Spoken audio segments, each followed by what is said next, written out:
Guadalupe Correa Cabrera, buenas tardes, ¿cómo estás, Guadalupe? Muy buenas tardes, Julio, ¿cómo estás? Ricardo, ¿cómo están? Un placer estar con ustedes el día de hoy, jueves. Gracias, Ricardo Ravelo, buenas tardes. Buenas tardes, Julio. Un placer, como siempre, acompañarte los jueves.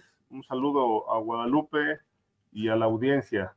Bien, hoy por razones personales, nuestro compañero Víctor Ronquillo no va a poder estar, nos avisó anoche, y bueno, pues le enviamos un saludo y le enviamos también un abrazo de que esté muy fuerte y muy activo, mi querido Víctor Ronquillo. Lo estimamos, lo queremos y apreciamos siempre su postura, su trabajo periodístico y todo. Así es que, Víctor, saludos, adelante y ahí estamos. Oigan, ¿qué hacemos? ¿Con qué quieren empezar? Porque hay un chorro de asuntos. ¿Quién quiere empezar con qué tema? Y yo casi que nomás los escucho y aprovechando que hoy somos tres, a lo mejor hasta he hecho algún rollito de mi ronco pecho. ¿Quién? Guadalupe, Arráncate, Ricardo. Guadalupe. Arráncate, Guadalupe. Arráncate, Un Guadalupe. No, tema.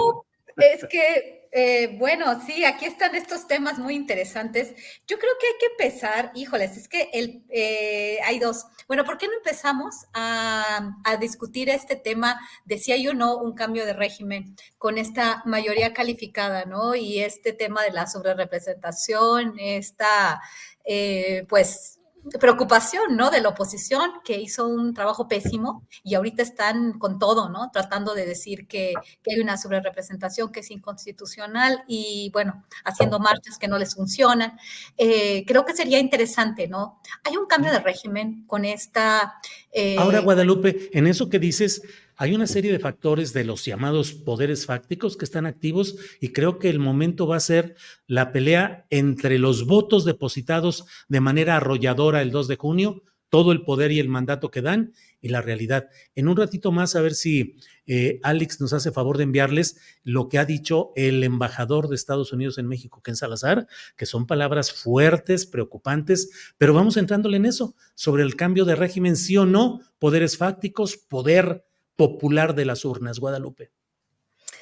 Sí, es un tema complejo, ¿no? Porque, como bien dices, en los think tanks estadounidenses se está repitiendo mucho digamos, no solamente los think tanks, ¿no? Que son realmente la cara de los lobbies, ¿no? De los grupos de interés. Y, por ejemplo, en Washington, en las publicaciones de los medios de comunicación, el Wall Street Journal, María Anastasia O'Grady, ¿no? La que siempre está pegándole, ¿no? Al gobierno de cualquier color, ¿no? Con un lenguaje muy florido, bueno, más bien, con un análisis muy florido en el sentido de que como que se nada más ataca de un lado, ¿no? Con una visión, no conservadora, sino una visión muy, no sé cómo decirla, ¿no? No objetiva y solamente por un lado, ¿no? Siempre menospreciando a los mexicanos, al gobierno de México, a las decisiones que se toman y a las decisiones que toma la gente, ¿no? Porque definitivamente el 2 de junio, pues la mayoría de los mexicanos decidieron por un modelo de país, un modelo de país que estemos o no de acuerdo, pues ha recibido una gran, pues un aval del pueblo, un aval popular. Absolutamente, pues a los estadounidenses no les gusta y bueno, siempre van a pegar de aquí, van a pegar allá, no me sorprende, ¿no? Pero lo que sí es interesante es que pues los empresarios estadounidenses, los empresarios en general, no solamente estadounidenses, también los inversionistas, ¿no? A través pues de los análisis que se hacen para estos grupos, pues están hablando de lo mismo, ¿no? Están hablando de que en México vamos hacia, a veces hasta el totalitarismo, ¿no? Pero un régimen autoritario donde la democracia pues está muerta ya, ¿no? Había estado muriendo desde que llegó a López Obrador y esto se hace realidad. Pero en realidad hay un mandato, ¿no? Hay un mandato, pero bueno, sí puede haber también pues amenazas por parte de los inversionistas, siempre para poder negociar mayores concesiones, menos regulaciones, y siempre funciona así, ¿no? Pero sí me preocupa en el sentido de que la capacidad que tiene el próximo gobierno de la cuarta transformación, el segundo piso, pues se lo dio el pueblo. Y esto no podemos negarlo, ¿no? Como el mismo poder se lo dio el pueblo a Hugo Chávez y mucho más después de este intento de golpe de Estado. ¿Es lo que quiere la gente? pues se van a tomar decisiones fundamentales porque con sobre representación o no, pues se da ese mandato y se van a tomar decisiones y el Congreso va a votar para que pues sucedan cosas importantes. Una es, obviamente, la reforma al Poder Judicial. Vamos a ver el resultado de esta presión por parte de estos poderes fácticos, lo que va a pasar dentro del mismo Poder Judicial, estas huelgas, ¿no?, que van a parar muchos procesos legislativos. Pues eso por un lado. Por el otro lado, el tema de la Guardia Nacional. Todavía no tenemos muchas certezas con relación a los liderazgos en estas secretarías y cómo se va a conformar realmente la estrategia, quién va a dominar y cuál va a ser, quién va a tomar la batuta. ¿La va a tomar García Harfuch o la va a tomar la presidenta? Pero definitivamente López Obrador está dando las últimas batallas, ¿no? Que es el plan C y que es la Guardia Nacional bajo la Sedena. No sé si Claudia Sheinbaum vaya a querer continuar por ese lado, pero bueno, sabemos que muera el rey, viva el rey, pero en este momento yo creo que López Obrador está tratando de asegurar esta última lucha, ¿no? Vamos a ver qué sucede. Yo veo que hay como mucha incertidumbre porque no podemos menospreciar el verdadero poder de los poderes fácticos, pero definitivamente la gente votó para que se tomaran esas decisiones. La gente está de acuerdo con que la Guardia Nacional esté debajo de la Secretaría de la Defensa Nacional. No ven un problema el tema de la militarización con todo lo que hemos hablado. Independientemente de eso, hay un apoyo avasallador en este sentido. Y bueno, el plan C también fue un mandato del pueblo, ¿no? La reforma al Poder Judicial, con sus claroscuros, que también tenemos que hablar sobre muchas cosas que tienen que ver con el Poder Judicial en México, pero la gente percibe que el Poder Judicial es corrupto, que hay, bueno, toda esta cuestión de las familias, bueno, también en la 4T también tenemos familias en el Poder Judicial, las familias del poder, las familias del primer piso de la Cuarta Transformación, que podemos hablar de ellas, que se harán cargo del partido, que en la Suprema Corte tienen una relevancia, también en la parte de litio, otra familia, digo, eso no se ha terminado, ¿no? De la corrupción, la impunidad, muchos problemas, ¿no? Pero en realidad creo que estamos en un momento delicado. Y sí, vamos a ver quién pesa más. Si los poderes fácticos de Estados Unidos, los inversionistas, los empresarios, o por el otro lado, pues la voluntad popular. Es un tema complejo y vamos a ver, todavía apenas empieza esta lucha, ¿no?, entre poderes fácticos y el poder del pueblo. Gracias, Guadalupe. Ricardo Ravelo, ¿qué piensas que va a predominar y que va a tener mejor arribo al puerto final? ¿El mandato popular desde las urnas o la presión de poderes fácticos y una realidad enredada con imbricaciones tan fuertes, con tantas cosas que pudieran frenar la fuerza transformadora que podría derivarse de ese mandato, Ricardo? Mira, Julio, en política lo que menos importa es el pueblo, solamente importa para las elecciones. Es un pueblo conquistado cada 6 años, cada 3 años, para que vote por un proyecto político. Pero a la hora de las decisiones, el pueblo no cuenta. Es como decía Henry Kissinger en aquella memoriosa entrevista que le dio a Oriana Fallaci cuando la guerra de Vietnam. En una guerra lo que menos importa son los muertos. Y en una tarea política que no democracia, porque ahorita Guadalupe hablaba de la democracia, yo primero tendría que preguntar, ¿hay democracia? ¿Ha habido democracia? Desde mi punto de vista, eso es una falacia, ¿no? Ha sido una falacia histórica, milenaria, porque ni en Grecia hubo democracia. De tal suerte que, bueno, jugamos a la democracia y creemos que hay democracia, pero eso no existe. No, la democracia nunca ha existido, ni siquiera en el hogar. No hay democracia. Es decir, lo que hay es una voluntad de un solo hombre, el presidente de la República, que utiliza los instrumentos del poder, de la política, para simular una democracia y hacernos ver que el país va tomando un rumbo distinto al que él recibió en 2018.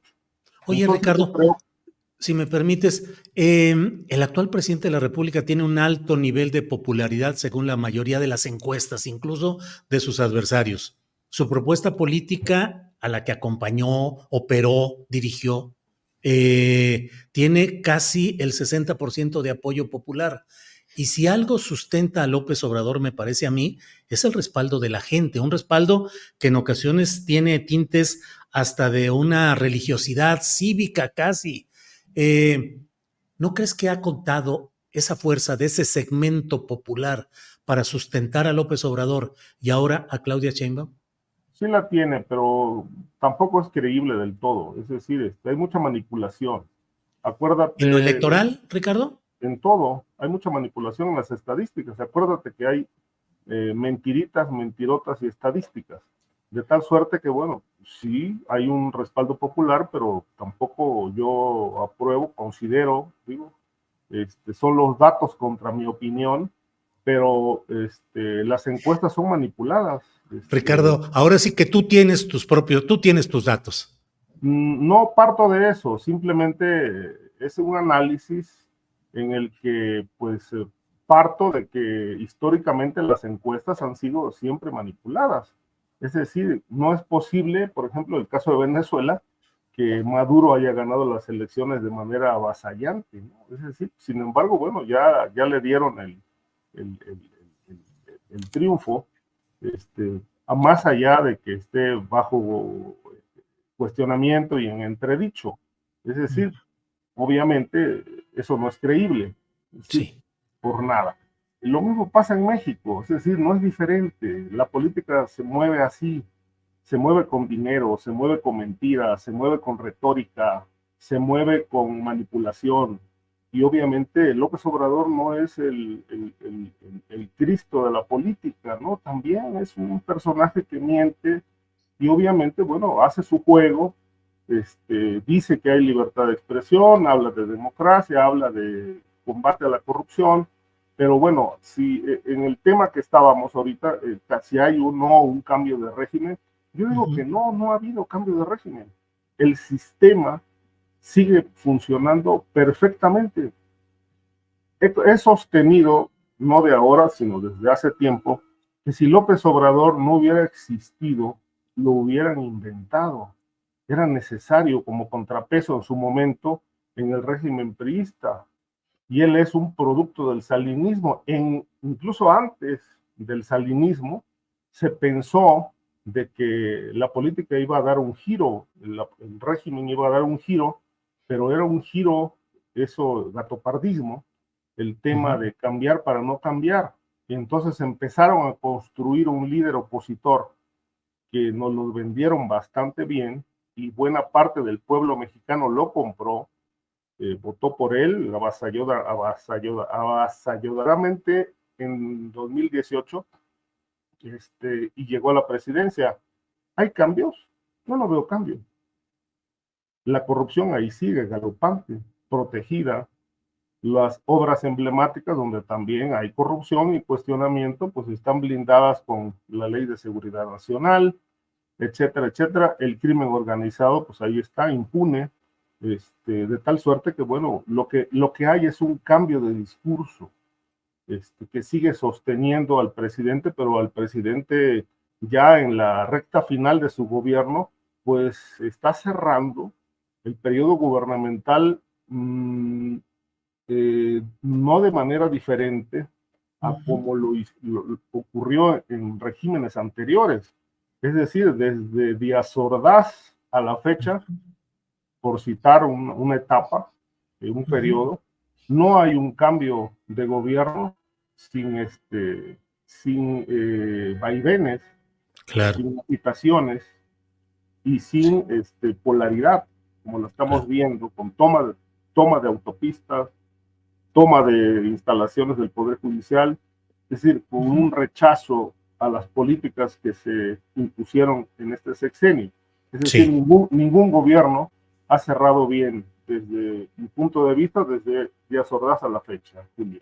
Bien, gracias Ricardo. Guadalupe y Ricardo, si me permiten, voy a poner el video que ya habíamos pasado, pero creo que vale la pena que lo escuchemos y que tengan, por favor, te pediré luego, Guadalupe, tu opinión y luego a Ricardo sobre esto que ha dicho el embajador, particularmente a mí, Pues la verdad sí me llama mucho la atención el hecho de que diga el embajador que la elección directa y política de jueces, dice, en mi punto de vista, no resolverá dicha corrupción judicial ni tampoco fortalecerá el Poder Judicial.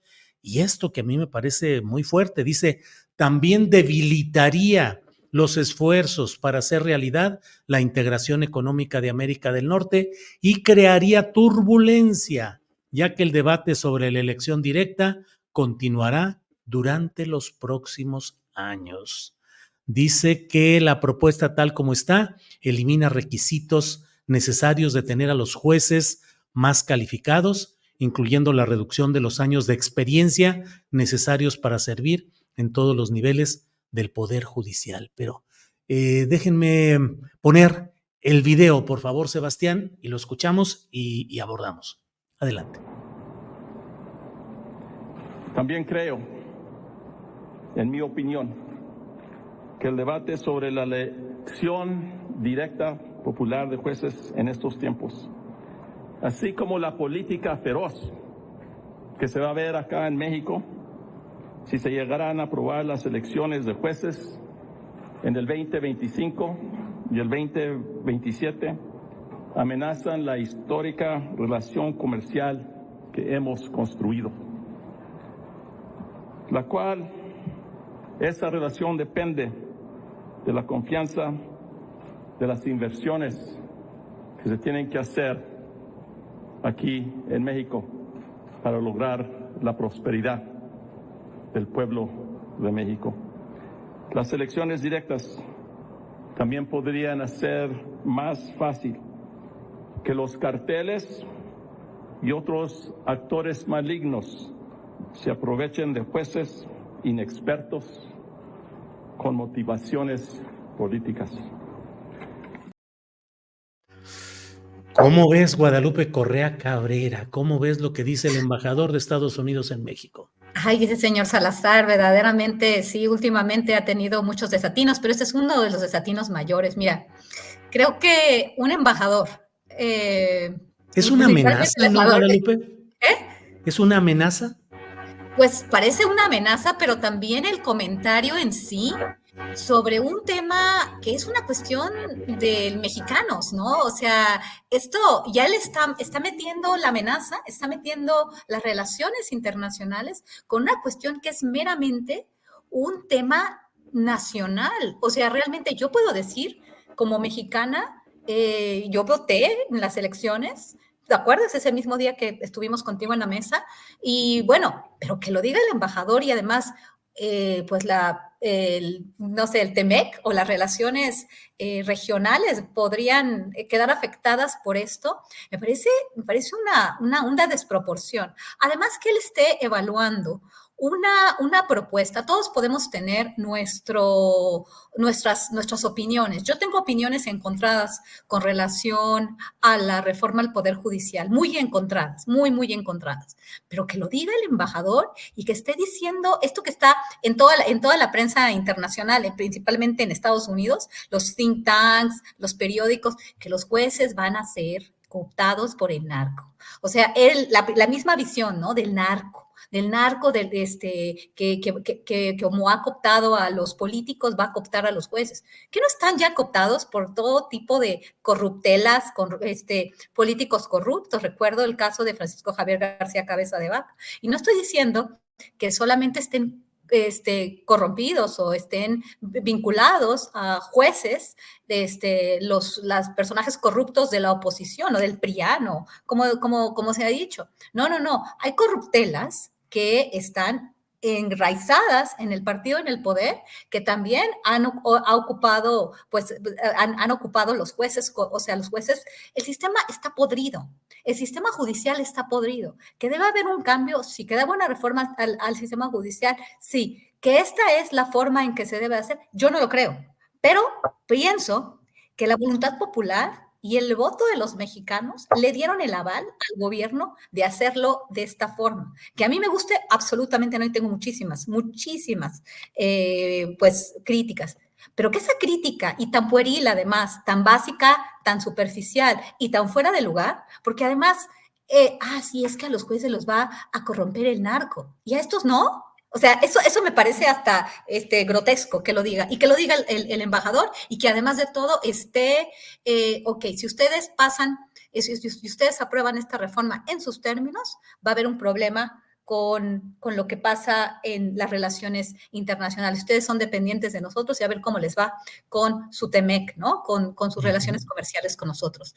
Cuando ellos también están teniendo un problema muy grande. O sea, imagínense que llegue el embajador de México en los Estados Unidos y empiece a hablar de todos los problemas que se están dando, que inclusive el candidato a presidente aparentemente, supuestamente, de acuerdo a las versiones oficiales, hubo un atentado contra el presidente. Si empieza a hablar sobre las decisiones que toman los políticos estadounidenses, pondrían el grito en el cielo. O sea, a mí me parece tremendo, ¿no? Y además su crítica me parece muy mediocre, muy poco consistente, ¿no? Porque como el Poder Judicial está podrido. Y esta es una propuesta, es una propuesta que avaló la gente, la conozca, la entienda, lo que sea, ¿no? Pero él no tiene por qué decir esto. Gracias, Guadalupe. Ricardo, a mí me lo sigo leyendo y dice, también debilitaría los esfuerzos para hacer realidad la integración económica de América del Norte. Es decir, está advirtiendo que esto puede lastimar, tumbar, disminuir los tratados comerciales. Y dice, crearía turbulencias, mano. Hablar un embajador de Estados Unidos en México de que una decisión así puede crear turbulencia, me parecen palabras mayores. Y dice, un poder judicial fortalecido en México debe contar con jueces capaces de gestionar litigios complejos para las extradiciones, disputas comerciales y otras cuestiones. Es decir, pone el acento en las extradiciones, crimen organizado, narcotráfico, cárteles mexicanos, y en las disputas comerciales, tratado de libre comercio. ¿Qué opinas de todo esto, Ricardo? Pues mira, el tono del planteamiento, discurso del embajador, pues tiene un tinte amenazante, por donde lo veamos. Coincido con lo que plantea Guadalupe, él no tiene pues, ninguna potestad, ningún derecho de opinar sobre lo que se hace en México. Los que podemos cuestionar somos los mexicanos, las autoridades, si la reforma al Poder Judicial está bien o está mal. Aquí en este espacio ampliamente hemos cuestionado que los riesgos que implica o implicarán la reforma al Poder Judicial, necesaria, sí, muy necesaria, yo diría que más que necesaria, urgente, porque en efecto hay corrupción, hay injerencia del crimen organizado. Es decir, de suyo se sabe que hay intereses creados en el Poder Judicial para beneficiar a personajes de la delincuencia organizada. Y verbigracia, el caso de el hermano del Mencho, liberado pues bajo el argumento de que no hay un expediente en su contra, y lo mismo dijo la DEA, o ha dicho la DEA, que no hay investigaciones en su contra, lo cual me parece bastante sospechoso. Sin embargo, si ya la mano del crimen organizado está metida en el Poder Judicial, corrompiendo a jueces y obviamente obteniendo dictámenes o fallos favorables, yo pienso que el riesgo aumenta todavía más si la selección de jueces se hará por voto popular, porque sabemos que así como ocurre en la política, donde los alcaldes, diputados, senadores, gobernadores, pues en buena medida tienen apoyo del crimen organizado, pues bueno, se les abre una puerta enorme al crimen organizado mexicano para que pueda financiar, apoyar o impulsar campañas en favor de determinados jueces afines a esos intereses. No sabemos todavía, ni creo que tengamos en este momento información para dimensionar de qué tamaño es la injerencia del crimen organizado en el Poder Judicial, pero sabemos que existe, porque ahí están los hechos. los fallos, están las decisiones que han tomado los jueces. Pero bueno, esto evidentemente es un tema que compete exclusivamente a los mexicanos, a nosotros los mexicanos. Un embajador, a mí me parece que entra en un terreno político, en la arena política, que no le corresponde. No es su papel juzgar si las cosas están bien o están mal, o si se van a poner en riesgo relaciones bilaterales, tratados de libre comercio, inversiones, etcétera. Creo que no es el papel de un embajador cuestionar las decisiones que toma un gobierno. Y yo creo que en ese sentido, pues tiene razón Guadalupe en descalificar. Yo también descalifico la posición de Ken Salazar. Es la primera vez que él opina sobre cuestiones de México, temas de México, en las que pues asume una posición pues política, y no es su papel. Creo que no le corresponde opinar si lo que va a pasar en el Poder Judicial va a ser para bien o para mal.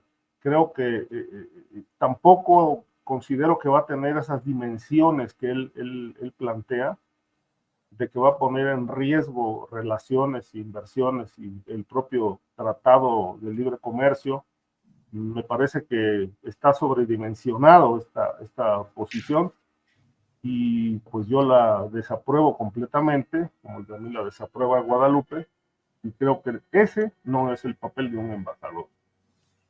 Bien, gracias, Ricardo. Pues Guadalupe, a reserva de que vayamos viendo qué información se va generando, porque creo que esto va a generar muchas reacciones y respuestas, ¿qué te parece si pasamos a otro tema que también es muy delicado? Perdón, Guadalupe, adelante. Quisiera decir Adelante, alguna cosa sí. con respecto a la participación triste última del embajador, ¿no? Y que tiene que ver con, bueno, simplemente porque quiero ponerlo sobre la mesa. La vez pasada tenía ganas de comentar sobre eso. Cuando el embajador explica que el gobierno de los Estados Unidos no tuvo nada que ver con el arresto, detención, traición del Chapito al Mayo Zambada, además, bueno, él dijo que no había habido ningún papel de las agencias estadounidenses y que ellos no sabían cómo había llegado, ¿no? Así mágicamente. Y a mí me llamó mucho la atención porque hice un seguimiento de los comunicados de las diferentes agencias estadounidenses el día del arresto, ¿no? El 25 de julio. Y la Agencia de Investigaciones Especiales, HSI, del Departamento de Seguridad Nacional, DHS, pues manda un comunicado, pues congratulándose de lo que parecía ser, como se había escrito, cómo había sido el arresto el 25, que ellos habían tenido que ver, ¿no? Lo presentaban como un éxito de ellos, o sea, o así lo leí yo, y lo leí varias veces, lo leí claramente, entonces puse qué es lo que estaba pasando. Él dijo que ellos no sabían nada. Y entonces luego el Wall Street Journal habla sobre el trabajo tan importante que está haciendo HSI, ¿no? Human Security Investigations, las investigaciones sobre seguridad nacional del Departamento de Seguridad Nacional, y entonces pareciera ser que sí hubo una operación dentro del territorio nacional para ver que haya una negociación, ¿no? No se puede entender, y entonces este tipo de desatinos, ¿no? del embajador, pues sí lo ponen en un papel muy, muy, muy delicado, ¿no? Christopher Landau, que fue el embajador ese que comía tacos, el de Donald Trump, recuerdo que una vez pues sí hizo un extrañamiento, ¿no? Cuando se hablaba del tema, de los temas políticos en los Estados Unidos, no meterse en lo que hace Trump, las decisiones que tiene Trump con otros países, ¿no? Y creo que esto es interesante, pero aquí estamos hablando de un tema nacional, de una decisión muy, muy delicada, y hablando del narco, ¿no? O sea, en tema de los intereses de los Estados Unidos, como diciendo, si el narco viene a hacer cosas, cuando dijo Ricardo, ¿no? El crimen organizado está vinculado en el Poder Judicial. El crimen organizado, la impunidad, la corrupción que tenemos en el país está vinculado en distintos ámbitos gubernamentales en el país, es verdad, ¿no? Una cosa es delincuencia organizada y otra cosa es narcotráfico. Tenemos que verlo en el ámbito local. Si muchas cosas que pasaron en el estado de Tamaulipas, ¿no? Bajo el liderazgo de Francisco Javier García Cabeza de Vaca, se podrían considerar crimen organizado porque involucraron 2 o más personas, ¿no? De acuerdo a la definición general. Pero entonces hay que también tener esto bien claro, ¿no? Y va a preguntarle bien al embajador Salazar y preguntarle al gobierno de los Estados Unidos si violó la soberanía ese 25 de julio, ¿no? O simplemente fue una traición de un chapito para entregarse a Estados Unidos, que es una versión que nadie se cree, ¿no? Creo que el gobierno de los Estados Unidos con su vocero, pues ha quedado muy mal parado porque hay cosas que no se explican de lo que pasó el 25 de julio. Bien, Guadalupe, precisamente hacia ello le voy a pedir a Ricardo Ravelo que nos dé su punto de vista respecto pues a esto que ya no sabemos cómo clasificarlo, pero en esencia pareciera, Ricardo, que el gobierno mexicano ha decidido aceptar, dar por válida la versión proveniente de Estados Unidos de que ellos no tuvieron nada que ver, que es una bronca interna de nacionales mexicanos, uno de los cuales, llamado Joaquín Guzmán López, secuestró a otro personaje y lo envió a Estados Unidos, y México decide iniciar un juicio, solicitar orden de aprehensión y procesarlo incluso por traición a la patria. Pero pues a mí me parece que con eso se está cerrando la puerta a cualquier indagación, protesta relacionada con la intervención de agencias estadounidenses y del gobierno estadounidense en este caso, y se cierra en el aspecto de decir un mexicano fue el responsable y es traición a la patria. ¿Qué opinas, Ricardo? Mira, Julio, esta narco historia, narconovela, sí, como lo sí, podemos llamar, pues tiene muchas aristas, pero mira, esta postura que asume el gobierno mexicano, desde mi punto de vista es la más convenenciera, la que más beneficia pues al gobierno mexicano en relación con Estados Unidos. Más vale tomar el guión como va, como lo han marcado los abogados o el abogado del Mayo, que no creo que esto esté desligado de la posición oficial de Estados Unidos, para impedir una suerte de ruptura de relaciones con Estados Unidos. Mira, si el gobierno mexicano asumiera la postura o tuviera la información, que yo creo que la tienen, lo que pasa es que la están administrando bastante bien, y se la están llevando ahí pianito, como se dice, hasta el último día de septiembre, y quizá pues después de septiembre vamos a seguir esperando información, según dice el presidente de Estados Unidos, para saber qué pasó realmente. Pero mientras tanto, bueno, pues integremos una carpeta, acusemos a Joaquín Guzmán López de traición a la patria, aunque otras versiones hablan de una entrega pactada, y otra versión tampoco descabellada, porque bueno, el crimen organizado, hasta lo que imaginemos puede ser realidad, plantea que la DEA y el FBI entraron y se los llevaron. Pero si México dice sí hubo violación a la soberanía, pues esto prácticamente, como lo han dicho otros analistas, no lo digo yo, esto lo tomo de otros analistas también, dicen, bueno, si México asume y acepta que la DEA y el FBI entró al territorio mexicano clandestinamente y se llevaron al Mayo y se llevaron a Joaquín Guzmán López, pues bueno, implicaría una ruptura de relaciones con Estados Unidos. De tal suerte que están llevando las cosas por el camino legal más conveniente para ambos países, ¿no? ¿Por qué? Porque si México reconoce y acepta que una agencia internacional entró a su territorio sin avisar, pues obviamente se cae el discurso oficial que ha manejado López Obrador durante todo el sexenio, de que Estados Unidos sí ha respetado la soberanía de México, lo cual no es cierto porque la han violado siempre. El otro punto es algo que me dijo mi amigo periodista Alejandro Gutiérrez, que es corresponsal de Proceso en España, lo cual tiene mucho sentido.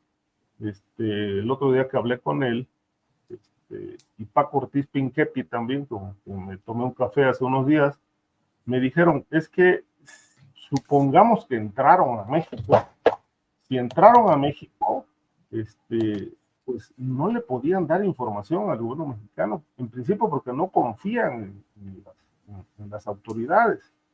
Y segundo punto que me parece trascendente, dice, si les hubieran avisado, al Mayo Zambada lo matan antes de que vengan por él, porque el mayo es una lengua letal si habla en Estados Unidos, de tal manera que corría demasiados riesgos. No podían hacer público su secuestro, su entrega o su captura en territorio mexicano, lo cual me parece... Ricardo, una amenaza con esa lengua para el pasado y para el presente, ¿verdad? Claro, no, bueno, es una lengua letal, venenosa, podríamos decir, pero sí, de Salinas a la fecha, ¿no? Porque el Mayo Zambada obviamente se mantuvo impune durante 50 años o más, tiene 76, pues ponle 50 años, impune comprando tal impunidad, comprando libertad, silencios, porque se sabe, y esto ha sido público, que él compró autoridades en la Fiscalía, bueno, antes PGR, autoridades de aduanas, militares, marinos, incluso gobernadores. Entonces, pues conoce mucho de cómo se maneja esta situación de las relaciones crimen organizado y política. De tal manera que, bueno, es un personaje verdaderamente importantísimo para Estados Unidos en función de lo que sabe. Si hubieran anunciado que vienen por él o que le hubieran pedido a México cooperación, pues antes de que se lo llevaran, lo hubieran matado. Bien, Ricardo. Gracias. Guadalupe, ¿qué detalles te llaman la atención de toda esta serie de versiones después de que Ricardo tiene que estar no batallando, sobrellevando la amenaza gatuna, que ahí nomás asomaba una colita de gato, ¿no? y se veía Ricardo así de que, no, muy serio, y tú así diciendo, ¿qué onda con el gatito a un lado de Ricardo? Sí, es pues yo no sé si quería censurar el punto de vista. Bueno, está bueno, Ricardo. Guadalupe, ¿qué detalles te llaman la atención de las declaraciones, los señalamientos que se han dado en torno al tema de la Fiscalía General del Estado de Sinaloa, la renuncia de la titular de la Fiscalía, la postura del gobernador Rubén Rocha Moya, que pareciera que al menos hay una camita tendida en Sinaloa, no sé si sea para él, pero pareciera que hay voluntad política que quiere meterlo ahí, en fin. Y de las posturas respecto a lo que va sucediendo en este tema del Mayo y del Chapito, ¿cómo vas viendo esos detalles nuevos, Guadalupe? No, pues todo me confunde más y bueno, nos confunde más en los manuales del Ejército de Estados Unidos, que me gusta mucho entenderlos, ¿no? La desinformación, la propaganda y cómo a veces la sobreexposición de un tema, ¿no? Nos deja, y yo lo he dicho muchas veces, lo he dicho contigo, lo he dicho en muchos otros espacios, ¿no? Que nos deja... No nos deja ver claramente lo que sucede, pero definitivamente es algo importante porque de los testimonios que se vayan a recabar o que se vayan a utilizar para otros juicios por parte de pues estos testigos protegidos, testigos cooperantes, pues espectaculares, ¿no? Principalmente Ismael El Mayo Zambada, ¿no? Y bueno, también los Chapitos por otras cuestiones, que también habría que analizar un poco más la capacidad o la protección que se ha dado al cártel de Sinaloa en esa rama, en la rama de los Chapitos. Por ejemplo, ¿cuál ha sido su participación? No en Sinaloa, en Sonora. Esto también es muy, muy, muy importante, ¿no? Los mayos, bueno, ya cuando hablamos de narcos, a mí no me gusta mucho hablar de eso, pero más o menos estoy aprendiendo un poco. Pero bueno, por un lado está Rocha Moya, la Fiscalía del Estado de Sinaloa, que se desecha su investigación, que además se ha hecho, como parece ser, con los pies. Yo no sé a quién se le hubiera ocurrido pues dar a conocer un video donde que tenía tantas fallas, ¿no? Que tenía tantos problemas, y luego retoma la Fiscalía General de la República y con esta tontería, ¿no? Como lo que ha hecho la Fiscalía General de la República durante todos estos años, durante más de 5 años, que pues nos muestra una, de alguna forma sí, una vinculación a la narrativa estadounidense y pues esto de la traición a la patria y cuestiones que parecieran ser operadas por gente desaseada o además de todo que no tiene capacidad de nada, ¿no? ¿Qué pasa con el señor Gertz Manero? ¿Tiene todavía capacidad de hacer su trabajo? Porque verdaderamente esta investigación o esta propuesta, ¿no? De que el Chapito sea declarado traidor por esta traición y que por estar vinculado con el gobierno de Estados Unidos. ¿Cómo realmente está sucediendo? Realmente a mí me pareció el día de ayer cuando empezaron a anunciar este nuevo capítulo por parte de la Fiscalía General de la República, yo pensé que estaban haciendo una broma, o sea, yo pensé que era una broma, porque parece una broma. Y bueno, pura desinformación. Y el gobierno de México también queda muy mal, ¿no? Porque yo entiendo cuál es la agenda de Estados Unidos en este sentido. Pero ahora, en realidad, queda la duda, ¿no? El gobernador Rocha Moya estaba vinculado a delincuencia organizada. ¿Con qué delincuencia organizada? ¿En qué sentido?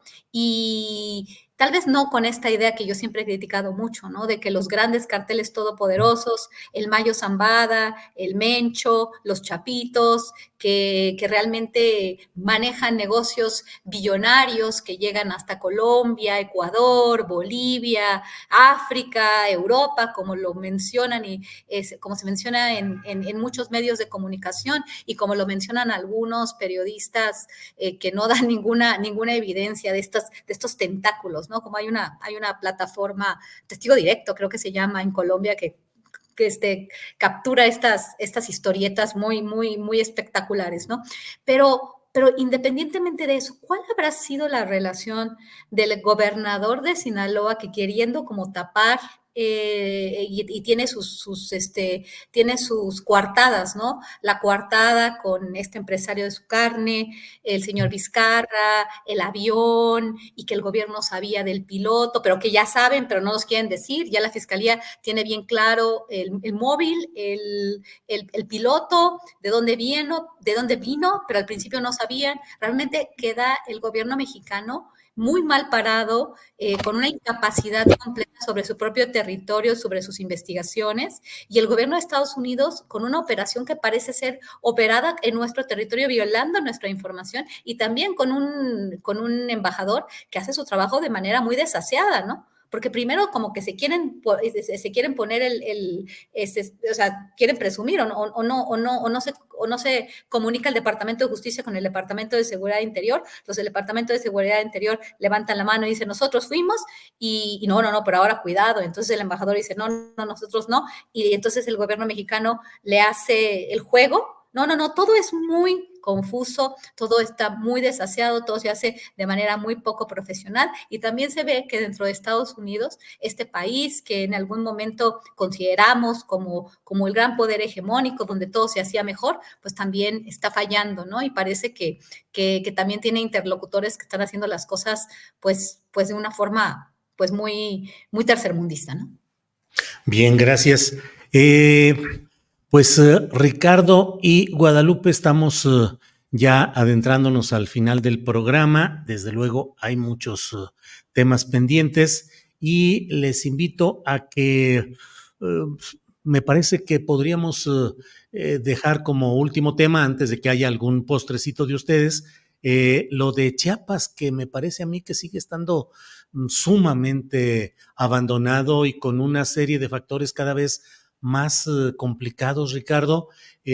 Pobladores que son amenazados por uno de los grupos del crimen organizado para que marchen en protesta contra la presencia de los grupos militares, de la protección militar, y luego tienen represalias y otros tienen que marchar en otro sentido. Es decir, se está llegando a niveles, no sé si se está llegando o simplemente se está extendiendo hacia el sur una serie de circunstancias que hemos visto en otros estados y en otras regiones. ¿Qué opinas de lo que está pasando en Chiapas, Ricardo? Bueno, en Chiapas lo que está imperando es ya la anarquía. Sí, más allá del caos hay anarquía, no hay gobierno. El gobierno de la República pues simplemente no opina nada al respecto, y si opina, pues habla de una confrontación entre dos grupos criminales, el de Sinaloa y el cártel de Jalisco Nueva Generación, el cártel local, y obviamente esto ha ocasionado un desplazamiento humano hacia Guatemala, que ahora resulta que es el país seguro en esta zona, en esta región, para muchos mexicanos que huyen de la violencia del crimen organizado. Entonces, a mí me parece que, bueno, Chiapas es el estado fallido, pero más allá del tema criminal, y esto lo hablábamos con Guadalupe el otro día en una comida que tuvimos hace, no sé, 15 días, creo. Que se repita. Exacto. Estábamos analizando este asunto de la violencia del crimen organizado, etcétera. Y en el caso particular de Chiapas, digo, bueno, y si descorremos la cortina y quitamos de nuestros ojos a los cárteles de la droga, pues, ¿qué hay detrás de eso? Y entonces coincidíamos en el sentido de que, bueno, está la oligarquía, los grupos empresariales, en lucha a través de estos instrumentos llamados cárteles para apoderarse de la riqueza natural, de litorales, de maderas preciosas, como es el caso de Chiapas, de parte de la selva importante, pero sobre todo, y es lo más que hablábamos el otro día, del uranio. El uranio que tiene Chiapas, clave, fundamental en la generación de energía nucleoeléctrica. Es decir, yo creo que ahí hay algo de fondo, no nos vayamos con la finta de que nada más es una disputa territorial por temas de drogas y temas de recursos naturales como maderas, etcétera, o abigeato, sino hay algo más. Esta ha sido la historia de siempre, y hace unos días, aquí citábamos un libro que da cuenta de esa guerra de los grupos empresariales en la etapa en la que se estaba disputando los territorios ricos en petróleo, que se llama La Rosa Blanca de Bruno Traven. Es la misma historia, la que vemos en Chiapas, la que vemos en Michoacán, en Guerrero, es la disputa por la riqueza del país. Y aquí, obviamente, coincido con otros analistas también, muy, muy interesantes sus puntos de vista, cuando dicen, bueno, ellos invierten, crean un grupo criminal, les dan armas, les dan todo, se posicionan en un territorio, ejercen violencia, desatan violencia, desplazan a la sociedad, a la población. Y alguien preguntaba, dice, ¿y el Estado? Dice, el Estado es cooperante. ¿Y cómo coopera? Haciéndose ausente. Nada más. No metiendo las manos. De esa manera coopera el Estado en esta, digamos que, rebatinga por el control de territorios y de riqueza en el país. Y eso está pasando en Chiapas. No vemos al Estado. ¿Por qué? Porque está cooperando. ¿Cómo? Haciéndose ausente. Bien, Ricardo, gracias. Guadalupe, antes de que vayamos ya cerrando, déjame poner, son 50 segundos de una parte de la votación que se ha dado ya y en la cual se ha aprobado ya. La Comisión de Puntos Constitucionales en la Cámara de Diputados ha aprobado en lo general el dictamen mediante el cual se le devuelve el mando operativo y administrativo de la Guardia Nacional a la Sedena y se permite que un general de división pueda encabezar dicho organismo de seguridad. Solo es la votación, pero ayuda a ilustrar esto. Adelante, por favor. Rubén Moreira, del PRI, en contra de una Guardia Nacional Militar. Gracias. Registrado, diputado. Héctor Saúl Telles Hernández, de Acción Nacional, en contra de la militarización de la seguridad en el país. Registrado diputado. Diputado Marco Antonio Mendoza Bustamante del PRI, en contra de la militarización del país. Registrado. Alma Carolina Vigiano Austria, en contra de seguir militarizando al país. Se emitieron a través del sistema APRAP 10 votos a favor, 2 en contra y 0 abstenciones. De viva voz fueron 12 votos a favor, 16 en contra y 0 abstenciones, dando un total de 22 votos a favor, 18 en contra y 0 abstenciones. Pues esto es lo que ha sucedido, Guadalupe. En la nota de la jornada se dice: en una discusión de casi 2 horas, la oposición advirtió que la mencionada propuesta perfecciona la militarización del país, mientras Morena y sus aliados replicaron que de esta forma se combate al crimen con mayores medidas de cooperación y con la posibilidad de que la Guardia Nacional realice sus propias investigaciones. ¿Tu opinión, Guadalupe?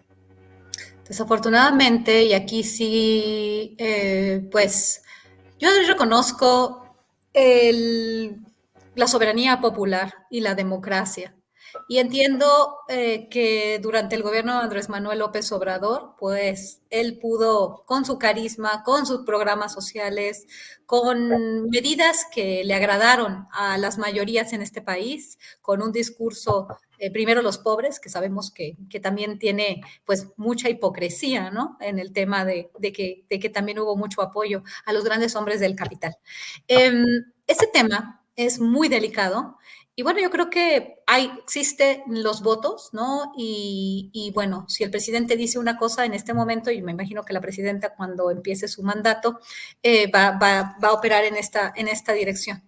En realidad, el militarizar va más allá porque estamos realmente, a mí me preocupa bastante este tema porque conozco más o menos cómo se está operando en algunos estados de la República, porque te estoy haciendo un libro y por eso le pedí ayuda a Ricardo Ravelo, hablé con él, he hablado con muchos colegas para ver cómo están funcionando las cosas, ¿no? El tema de la vinculación, de la corrupción, del cobro también de piso, ¿no? Porque el cobro de piso no solamente lo exigen los grupos del crimen organizado, sino también las diferentes instancias gubernamentales a todos niveles del crimen organizado. Ahí es donde tenemos que entender cómo funciona esto y no funciona narco. Estamos hablando de crimen organizado en los estados a nivel local. Hay que entender estas dinámicas.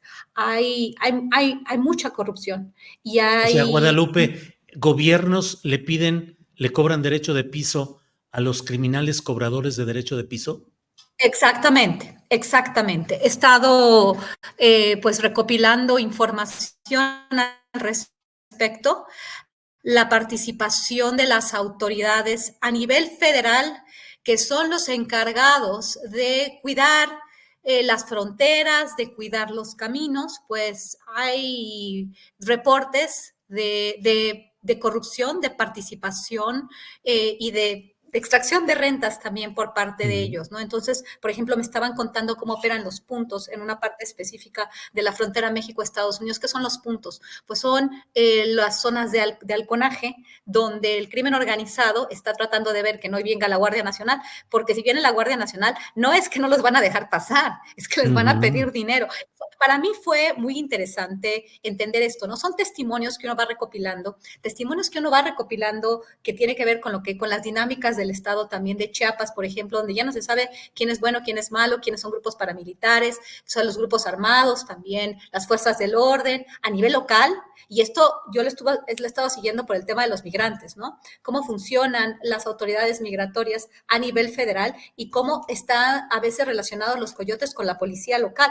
Hay toda una serie de corruptelas y de redes criminales que tienen protección por parte de las autoridades en diferentes escaños, ¿no? Por eso vincularlo todo al narco no nos sirve para entender lo que está sucediendo. Pero imagínense que toda esta red de corrupción ahora va a estar encaminado a una sola secretaría que opera de manera muy vertical, que es la Secretaría de la Defensa Nacional. ¿Ustedes creen que se va a acabar de la noche a la mañana todo este pago de favores y esta protección que daba la Policía Federal y ahora que está la Guardia Nacional, que ha estado la Guardia Nacional estos años, que se recopilan esos testimonios, no Y ahora va a ser nuestra gran institución la que va a estar plagada y la que ha estado plagada de muchos actos de corrupción.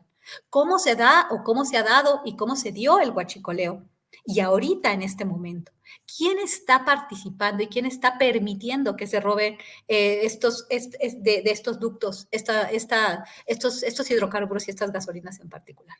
O sea, el ejército, no estoy hablando de la Guardia Nacional solamente, estoy hablando de la Guardia Nacional haciendo labor de policía, haciendo labor en las fronteras, haciendo labor también las fuerzas federales en los puertos y en las aduanas. El dinero que dejan las aduanas, que habían dejado las aduanas, ya porque están las fuerzas federales, porque un elemento malo o varios elementos malos estén ahí, no va a haber corrupción. Absolutamente no. Y esta concentración de poder en las Fuerzas Armadas nos está debilitando como país y está debilitando a una institución tan importante para nuestra seguridad nacional. Me da muchísimo preocupación lo que está sucediendo y finalmente va a pasar. Tiene los números el partido en el poder. Y entonces, sí, es algo muy complicado y sí, si yo estuviera ahí, de verdad, no votaría por esa iniciativa, ¿no? Que me parece muy perjudicial para México. Gracias, Guadalupe. Ricardo, pues entramos al postrecito, ya son las 2:57 p.m. Ya sabes que esta mesa, que no es los temas no son de una dulzura obligada, pues también los postrecitos pueden ser dulces o amargos. Lo que quieras agregar, Ricardo, por favor. Sí, bueno, pues la realidad no da para pues más. Sí, pues sí. ¿Qué le vamos a hacer? Mira, esto que dice Guadalupe a mí me llama mucho la atención. Yo lo que opino al respecto es que esté donde esté, si en manos de civiles o en manos de militares, la Guardia Nacional, si funciona, pues que funcione, que haga su tarea, más allá de si depende de la Sedena o depende de un mando civil. Lo que pasa que, bueno, ni en el mando civil ni en el mando militar ha funcionado. Seguimos teniendo la misma violencia, con unos decibeles verdaderamente ya de escándalo. Se habla, pues, que para septiembre podríamos llegar a 200,000 crímenes, al cierre del sexenio de López Obrador, con el que, pues sí, como él ha pedido y pidió desde el inicio de su gobierno, pasar a la historia. Bueno, pues yo creo que ya pasó a la historia. Él ya es parte de la historia, es el sexenio más sangriento que hemos tenido en México. Pero el tema es que las instituciones no funcionan. El Estado ausente, pues bueno, simplemente ha coadyuvado para que las organizaciones criminales sigan medrando, operando impunemente y generando violencia, desplazamiento humano, que este asunto yo creo que lo tendríamos que analizar un poco más a fondo. ¿Qué hay detrás de los cárteles? Es decir, quitemos la cortina del crimen organizado y ¿qué hay detrás? Hay negocio de la oligarquía, negocio del Estado. Y habría que poner el foco en el tema de los recursos naturales. Hablábamos el otro día de cómo están en disputa ya en Chiapas, en Veracruz, en la zona sur sobre todo del país, el control de los bancos de agua dulce. El uranio en Chiapas y otras cosas más que yo creo que tendríamos que meterle la lupa a ese asunto, porque bueno, no todo es crimen organizado, hay un proyecto, me parece que detrás de todo esto, que se nos está vendiendo como crimen organizado, como lucha, disputa de crimen organizado, cuando en realidad puede ser o es una gran disputa por el territorio, el control territorial, control político, obviamente, vía los partidos, para hacerse de la riqueza del país, el agua, los recursos naturales, entre otras cosas valiosas que de las que se quieran apoderar grupos de la oligarquía en contubernio con el Estado, y que para ello primero hay que desatar una guerra y después pues viene el botín. Bien, gracias Ricardo. Para cerrar, por favor, Guadalupe, postrecito, lo que desees agregar. Sí, muchas gracias. Si quiero poner en la mesa algo muy, muy rápidamente y quisiera comentarlo en otros programas, que tiene que ver con el tema de la violencia vicaria, que tiene que ver con el sistema de impartición de justicia, ¿no? De la reforma al Poder Judicial. Yasmín Esquivel, esta señora plagiaria, ¿se acuerdan? Que aspiraba a dirigir la Suprema Corte de Justicia, ha puesto este tema sobre la mesa, ¿no? Este abuso a veces yo entiendo como una mujer que simpatiza con el feminismo, los derechos de la mujer, y así me considero yo.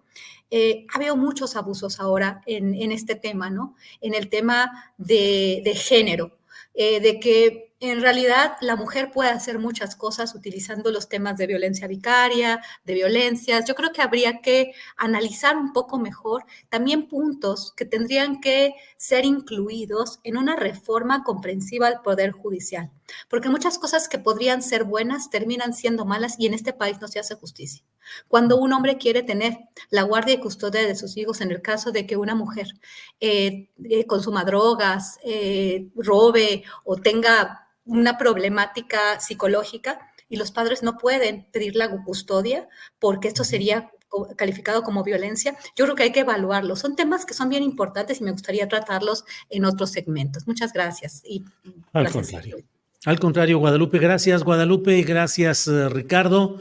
Nos vemos la próxima. Bueno, voy a estar yo fuera unas semanitas porque ya a mi edad tengo que descansar, Ricardo y Guadalupe. Sí, claro. Tengo que hacer la meme, descansar un ratito. Entonces va a estar aquí Marta Olivia López, va a estar conduciendo el programa. Así es que gracias y nos vemos en algunas semanitas más. Gracias, Guadalupe. Gracias. Buen fin de semana. Un abrazo.